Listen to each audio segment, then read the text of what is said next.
ലഹരിക്കെതിരായ പോരാട്ടത്തിൽ കൈകോർത്ത ഡിവൈഎഫ്ഐ കോഴിക്കോട് ഡിവൈഎഫ്ഐയുടെ നേതൃത്വത്തിൽ സൈക്കിൾ റാലി സംഘടിപ്പിച്ചു. ജില്ലാ സെക്രട്ടറി അഡ്വക്കേറ്റ് LG ലിജീഷ് പരിപാടി ഉദ്ഘാടനം ചെയ്തു. വർദ്ധിച്ചുവരുന്ന ലഹരി ഉപയോഗത്തിനെതിരെ ഒന്നിക്കുകയായിരുന്നു കോഴിക്കോട്ടെ ഡിവൈഎഫ്ഐ പ്രവർത്തകർ. റൈഡ് അഗെയിൻസ്റ്റ് ഡ്രഗ് എന്ന മുദ്രാവാക്യം ഉയർത്തിയാണ് ഡിവൈഎഫ്ഐയുടെ നേതൃത്വത്തിൽ സൈക്കിൾ റാലി സംഘടിപ്പിച്ചത്.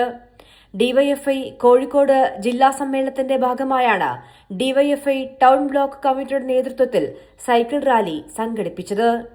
നാട് നേരിടുന്ന ലഹരി എന്ന വിപത്തിനെതിരെ നാടിനെ ഉണർത്തുക എന്ന ലക്ഷ്യത്തിൽ സംഘടിപ്പിച്ച പരിപാടിയിൽ നിരവധി പേർ പങ്കാളികളായി. ഡിവൈഎഫ്ഐ കോഴിക്കോട് ജില്ലാ സെക്രട്ടറി അഡ്വക്കേറ്റ് LG ലിജീഷ് പരിപാടി ഉദ്ഘാടനം ചെയ്തു.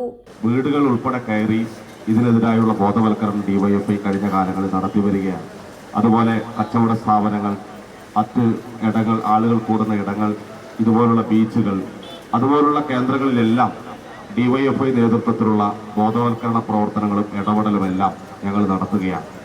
ബീച്ചിലെ രക്തസാക്ഷി മണ്ഡപത്തിൽ നിന്നും ആരംഭിച്ച റാലി വിവിധ പ്രദേശങ്ങളിൽ പ്രയാണം നടത്തി കോഴിക്കോട് കോർപ്പറേഷൻ ഓഫീസ് പരിസരത്ത് സമാപിച്ചു. കൈരളി ന്യൂസ്, കോഴിക്കോട്.